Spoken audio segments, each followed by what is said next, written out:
नमस्कार, मैं हूं आशीष चित्रांशी और आप देख रहे हैं the news launcher. America, Iran और इजराइल के ट्रायंगल जो दुनिया के लिए संघर्ष का बरमूडा ट्रायंगल होता जा रहा है, जिसमें तमाम शांति की कोशिशें दफन होती जा रही हैं। बरमूडा ट्रायंगल जैसे ही इसमें शांति की कोशिशें पर प्रस्ताव सब लगता है हो गया, बस बरमूडा ट्रायंगल में डूब जाता है। इस बरमूडा ट्रायंगल में अब विश्व युद्ध की आहट है। वजह क्या है? ये खबर जो है, मतलब ये कहीं भी आपको ऐसे दिखेगा नहीं। ये बिटवीन द लाइन खबर को समझने की जरूरत है। वजह है अमेरिका का एक धमाका। अमेरिका ने ऐसी जगह पर बम गिरा दिया, वो जगह इतनी संवेदनशील है। हम कई बार कहते थे ना कि बुशहर पे नहीं गिराओ, बुशहर पे गिराओगे तो दिक्कत हो जाएगी, यहां गिराओगे वहां गिराओगे। इन सबसे ज्यादा क्रिटिकल और सामरिक रूप से महत्वपूर्ण जगह जिसकी चर्चा अभी तक नहीं हुई थी, वहां बम गिराया।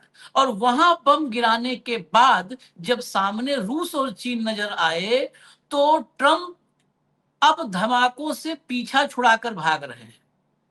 बीती रात लगातार तीसरे रात थी भारतीय समयानुसार, जब ईरान में जोरदार धमाके हुए, कई शहरों में हमले हुए। और तीसरा दिन, ये पहला दिन है जब अमेरिका ने डिसओन कर दिया इन सारे हमलों को।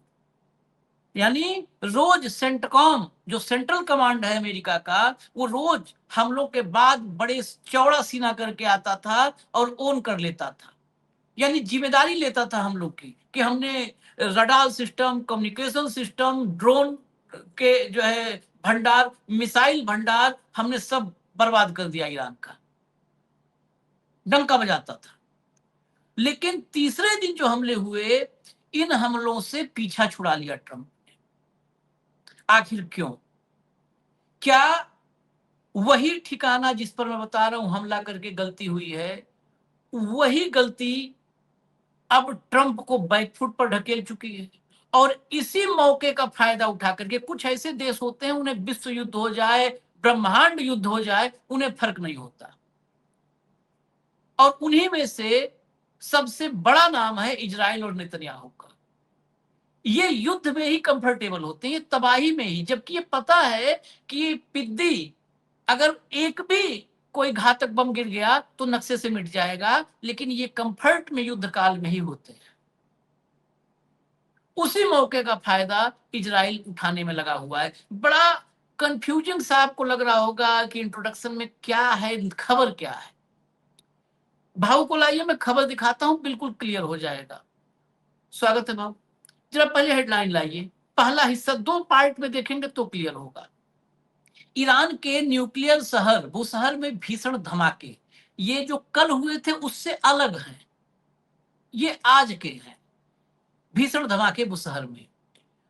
अमेरिका बोला हमने नहीं किया हमला, ट्रंप ने नेतन्याहू को लगाया फोन। आगे चलिए।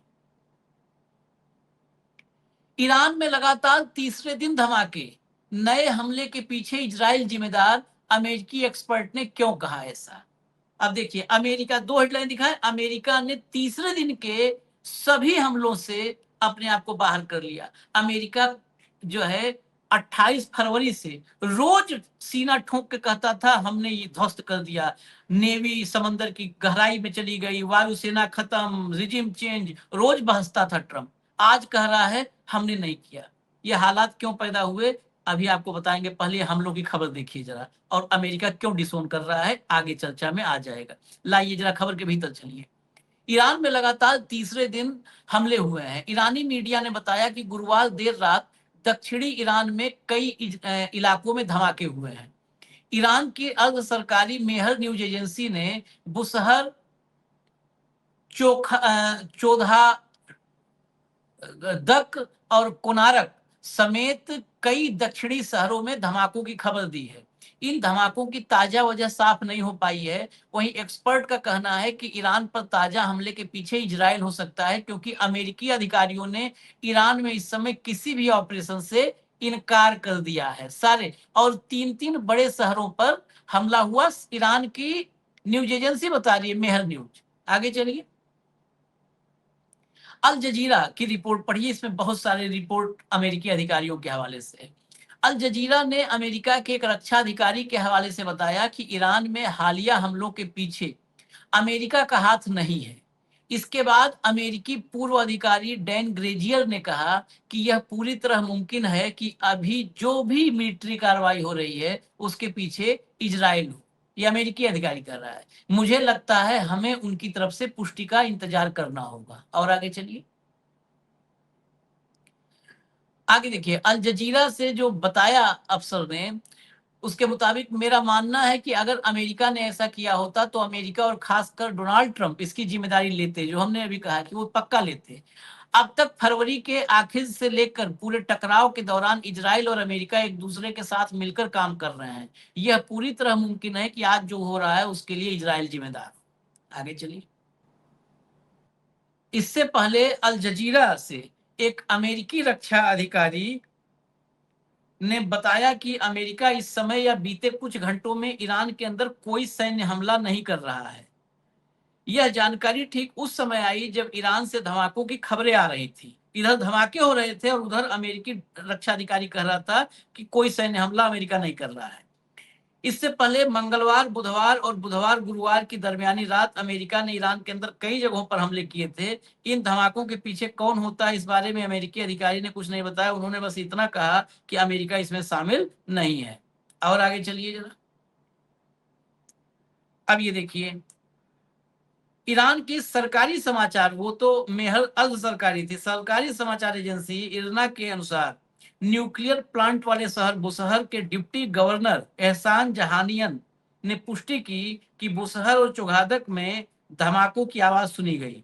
उन्होंने कहा कि अभी पुष्टि की जा रही है कि ये आवाजें ईरानी एयर डिफेंस सिस्टम से आई थी, दुश्मन के किसी प्रोजेक्टाइल के उन इलाकों में गिरने से या दुश्मन के किसी ड्रोन को निशाना बनाए जाने से। मेहर न्यूज एजेंसी ने मकरान तट पर स्थित बंदरगाह कोनारक में 3 धमाकों की खबर दी है। धमाकों की वजह से किसी संभावित नुकसान के बारे में जानकारी नहीं मिल पाई है। अब ये हो गई धमाकों की खबर। धमाके लगातार, एक जगह नहीं कि एक गिर गया, लगातार धमाके अलग अलग शहरों में, और अमेरिका कह रहा हमारा हाथ नहीं है। पहले इस पर एक सवाल, फिर आपको दिखाएंगे वो हमला जिस हमले की वजह से नौबत पैदा हुई है, और फिर मैं कहता हूं इसी वजह से हुई है, आज नहीं तो कल पुष्टि हो जाएगी। भाऊ, 2 दिन के हमले, सेंटकॉम ने ट्वीट करके वीडियो जारी किए कि आज हमने 85 ठिकानों पे हमले किए, आज हमने 90 ठिकानों पर हमला किया। तीसरे दिन अमेरिकी अफसर कह रहे हैं मीडिया से कि हमारे यहां से कोई हमला नहीं हुआ ऐसा। तो यह हमला कौन कर रहा है, और अगर हमला कोई भी कर रहा है उसको डिसोन क्यों कर रहा है अमेरिका? हमला इजराइल कर रहा है, और हमला डिसोन इसलिए कर रहा है कि वो परमाणु संयंत्र जहां लगे हैं वहां हमले हो रहे हैं। मैं बार बार कहता हूं कि यदि वहां परमाणु लीक हो गया तो ये विश्व युद्ध की तरफ जाएगा, और इजराइल चाहता ही ये है कि इसमें यूरोपियन यूनियन भी आ जाए, नाटो भी आ जाए। खाड़ी के देशों को तो झोंक ही दिया है उसने, अमेरिका को तो कंपेल कर दिया है वापस इस युद्ध में आने के लिए। लेकिन अमेरिका जब युद्ध करता है, हमले करता है, तो बोलता है। अमेरिका चुपचाप हमले क्यों करेगा? अमेरिका के लिए कोई कारण नहीं है ऐसा, उनके पास, इनके पास कारण है। ये अमेरिका के नाम से हमले खपा रहे हैं क्या?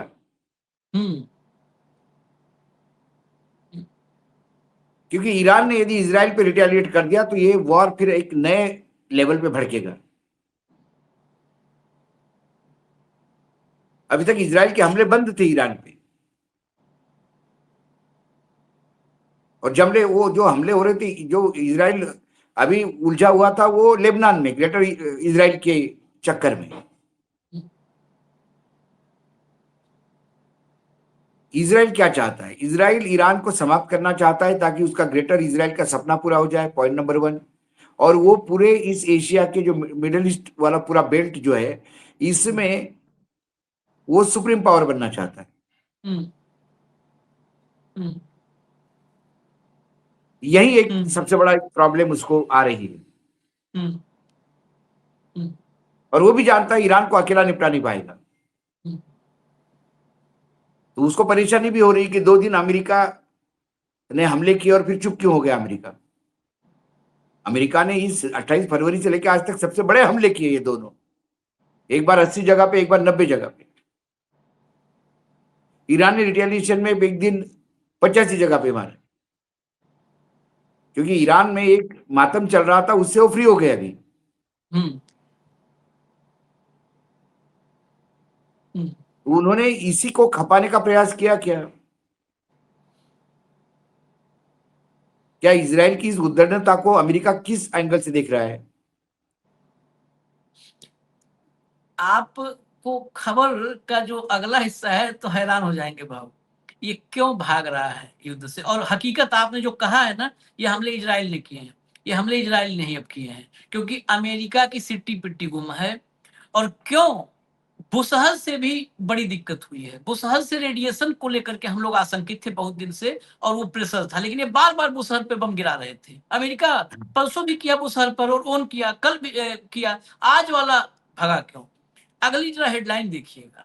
इस हेडलाइन को हमारे यहाँ तो भक्तों ने उस हिसाब से छापा और पढ़ा है, लेकिन इसी खबर के भीतर सब सच्चाई छिपी है, जिसमें होता है ना कि अंधभक्तों को डोज मिल जाए।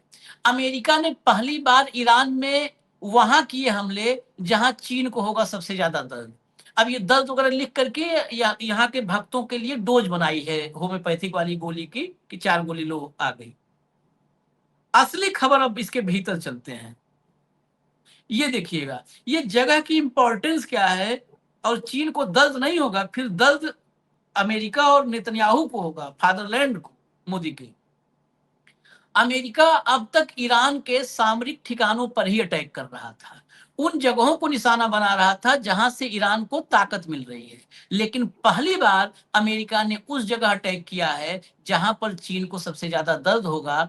अमेरिकी सेना ने चीन तुर्कमेनिस्तान ईरान रेल कॉरिडोर को निशाना बनाया है, और उसका एक पुल ध्वस्त कर दिया गया है। चीन Turkmenistan Iran BRE, belt and road initiative जो है, उस उसका एक मतलब बहुत महत्वपूर्ण पड़ाव आप मान सकते हैं। और 3 गुना इससे व्यापार चीन कर चुका है अपना।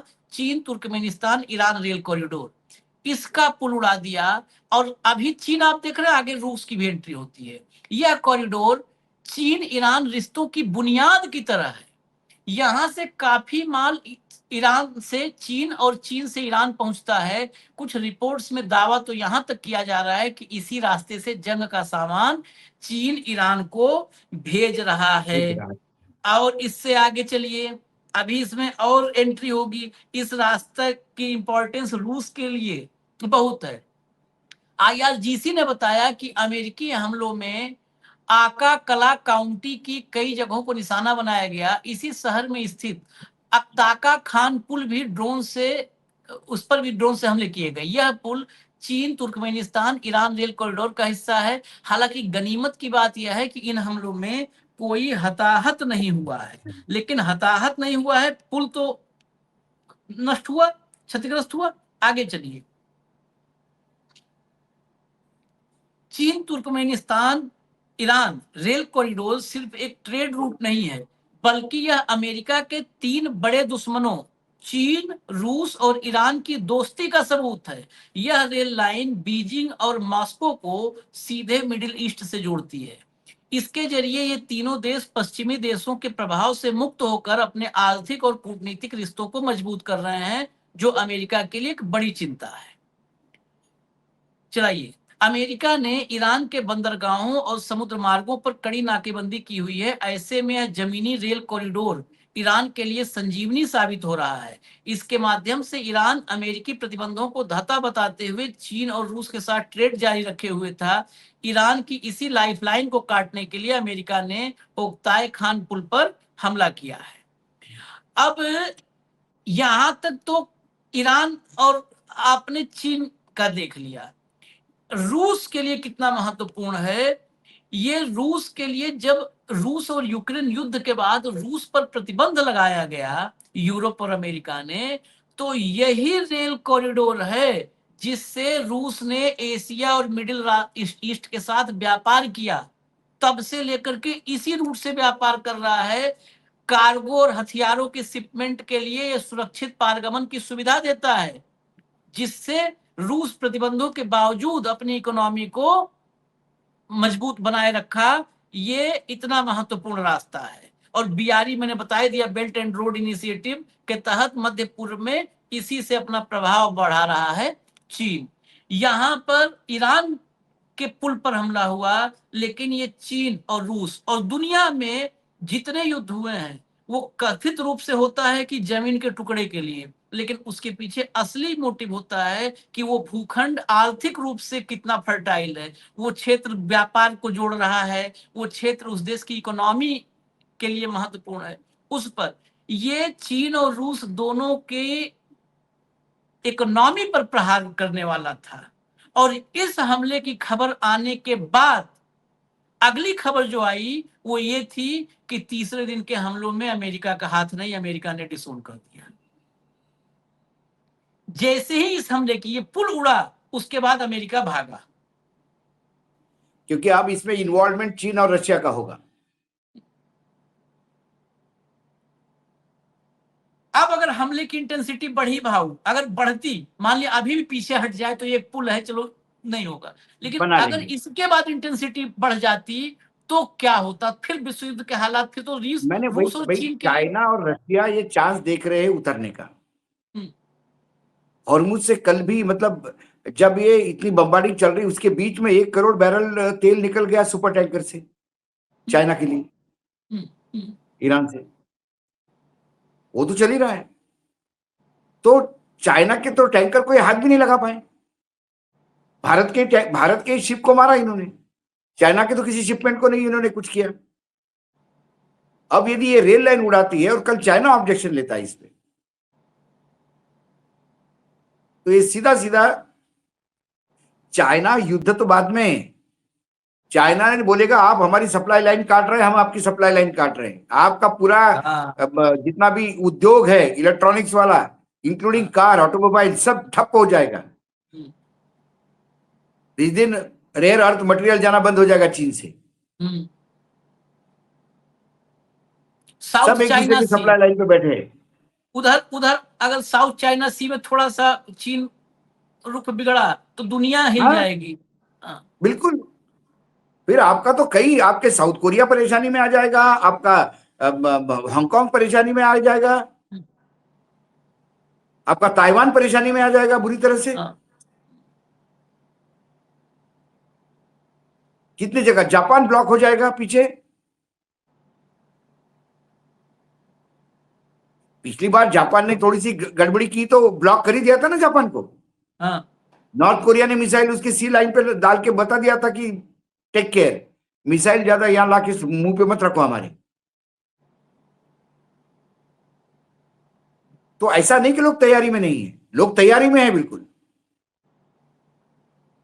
ये इजराइल इस अमेरिका को कहीं का नहीं छोड़ेगा आशीष जी, मैं मान रहा हूं, हाँ। ये बात तो सही है कि कहीं का एकदम नहीं छोड़ेगा। कहीं नहीं छोड़ेगा। और बाद में जैसा फर्स्ट वर्ल्ड वॉर के बाद जैसा अलग अलग देश बटे, वैसे कल इजराइल का हाल नहीं हो जाए कि लेबनान इतना इजराइल ले लेगा, ये हमास इतना इजराइल का पार्ट ले लेगा, बाकी बचा हुआ पार्ट ईरान कंट्रोल करेगा।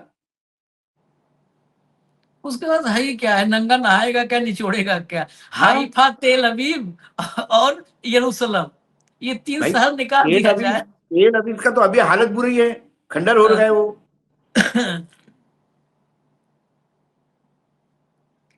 ये मतलब इस युद्ध में तमाम तो खबरें सतही तौर पर दिखती हैं, ये धमाका हुआ, 3 गिरे, 4 उड़े, लेकिन ये नहीं नहीं नहीं, बिटवीन द लाइन बहुत इसमें दो महत्वपूर्ण खबर। सबसे बड़े अहम चीज है कि अमेरिका का विड्रॉ होना कि हमने नहीं किए, हाँ, और एक हाँ, पहले तुरंत अनाउंस, किसी ने पूछा भी नहीं अमेरिका से, अमेरिका ने कहा कि ये हमले हमारे नहीं, हाँ, क्योंकि अमेरिका को समझ में आ गया हमले कहां हुए। और हमले यदि वहां पे उस चीन रशिया के इंटरेस्ट पे हुए हैं, उस रेल कॉरिडोर को डिस्टर्ब करने का प्रयास किया, तो अपने कॉरिडोर को बचाने के लिए उतरेंगे मैदान में। इसके बाद भी रशिया और चीन चुप रहते तो फिर उसकी अमेरिका और इजराइल मिलकर फिर और दबाने का प्रयास करेंगे। ये टेस्टिंग पॉइंट्स होते हैं कुछ, ये करके देखो क्या रिएक्ट करता है, क्या नहीं करता है, तो इसका मतलब डर रहा है और डराओ। आज और भी रिपोर्ट है, स्पुतनिक की रिपोर्ट है। हम तो मुख्य मुख्य खबर ले आए, नहीं तो फिर कार्यक्रम लंबा हो जाता है। आज मैंने एक्सपेरिमेंट किया कि जो कम खबर लाएंगे छोटा रह जाए। स्पुतनिक की रिपोर्ट कायदे से इसमें जोड़नी चाहिए थी, लेकिन मैं बता देता हूं वर्बली। ये स्पुतनिक की रिपोर्ट यानी रूस का एंडोर्समेंट है। स्पुतनिक की रिपोर्ट है और उसने नॉर्थ कोरिया को लेकर के रिपोर्ट दी है 3 पॉइंट में। 3 बिंदु हैं, 3 पॉइंट। रूस ने नॉर्थ कोरिया की ताकत को लेकर के दुनिया के सामने जो रखा है ऑफिशियल, उसका कहना है कि नॉर्थ कोरिया ने अपनी न्यूक्लियर फैसिलिटीज को और अत्याधुनिक कर दिया है, मॉडर्न कर दिया है। दूसरा पॉइंट है रिनोवेट किया है, मॉडर्नाइजेशन के साथ रिनोवेशन का प्रोसेस हुआ है। तीसरा चीज कि जो स्ट्रेंथ थी उसकी, जो है क्या कहते हैं उसको, रेंज था, उस रेंज का मिसाइल का विस्तार रेंज तो किया। पिछली बार अभूतपूर्व हो गया उसका रेंज, हाँ, रेंज का विस्तार किया है। और तो उसने कम टाइमिंग में। सवाल है कि इंटरकॉन्टिनेंटल ब्लास्टिक मिसाइल टाइम लेते हैं। हाँ, उसने अभी जो लेटेस्ट एक्सपेरिमेंट किया, उसने उसमें जो फ्यूजन वाला जो उसका ईंधन यूज किया, सॉलिड फ्यूल पे गया है। हाँ, तो हाँ, उससे तो समय कम लग रहा है उसका।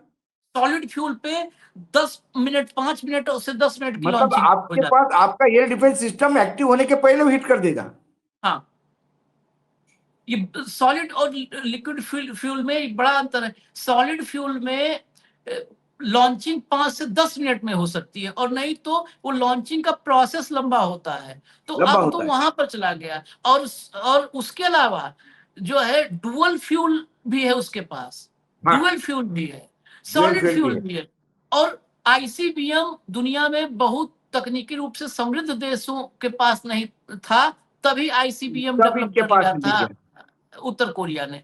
तो रूस का मतलब आपको दुनिया के सामने, याद होगा जब डिफेंस का प्रेजेंटेशन हो रहा था कांग्रेस के सामने, मतलब पार्लियामेंट के हाँ, मेंबर्स के सामने, हाँ, तब उन्होंने हाँ, पूछा ना हाँ, कि आपके पास क्या सबूत है ईरान बम बनेगा? हाँ, आपको ये डर है? तुलसी हाँ, गेबार्ड बैठी थी। हाँ, हाँ, बोला लेकिन नॉर्थ कोरिया के पास तो ऑलरेडी हमको हिट करने के लिए मिसाइल है। हम्म, इंटरकॉन्टिनेंटल मिसाइल तो नॉर्थ कोरिया ऑलरेडी डेवलप कर चुका है। आप उनके बारे में क्या कह रहे हैं? हम्म, ईरान का रोना रो रहे हैं। तो ये तो जवाब स्पुतनिक की नहीं दे पाए। रिपोर्ट भी ये बताती है कि रूस अप्रत्यक्ष रूप से ही सही, जो अपना उसका एक्सिस है, मतलब अपनी मित्रमंडली है, दो अगर गुट है तो उसकी मित्रमंडली में कौन है? रूस, उत्तर कोरिया, ईरान, चीन। तो वो हाँ, हाँ, अपने दोस्त की ताकत से भी दुनिया को वाकिफ करवा रहा है कि सावधान रहना भाई। हमारा एक कभी उधर ताकि पे बैठा है जोंग। ताकि सनद रहे, हाँ, सनद रहे। हमारी ताकत छोड़ दो, हम चीन क्या है, नॉर्थ हाँ, कोरिया को भी कमजोर मत समझो। हाँ। जोंग है, वो सोचेगा नहीं, वो तत्काल। और जोंग ने इस दोस्ती को साबित किया है यूक्रेन के हाँ, खिलाफ युद्ध में। उसने अपने सैनिक, लोग तो हथियार से मदद करते हैं, उसने सैनिक भेज दिए। भेज दिए। हजारों सैनिक यूक्रेन से युद्ध में, उत्तर कोरिया के हजारों सैनिक यूक्रेन और रूस की सीमा पर यूक्रेन से लड़े। लड़े। तो इसलिए अपने दोस्त की ताकत भी बता करके वो बता रहा है कि देखो, हम में से कोई हल्का नहीं है। ईरान को तो तुम लोगों ने देख ही लिया, और चीन, अमेरिका उत्तर ने कोरिया और हम। यदि अमेरिका ने सही समय पे यदि इजराइल को नहीं रोका या नकेल नहीं डाली, तो इसका सबसे बड़ा खामियाजा अमेरिका भुगतेगा। अमेरिका को बिल्कुल। सबसे बड़ा खामियाजा। बिल्कुल, और कुछ नहीं। इजराइल का क्या है, फिर कहीं और कोना ढूंढेगा, लेकिन अमेरिका को परमानेंट इसका डैमेज होगा। इजाजत दीजिए हमें, हम फिर आते हैं, खबरें जो भी महत्वपूर्ण होंगी आप तक लेकर के आएंगे। धन्यवाद भाऊ, बहुत बहुत धन्यवाद। नमस्कार।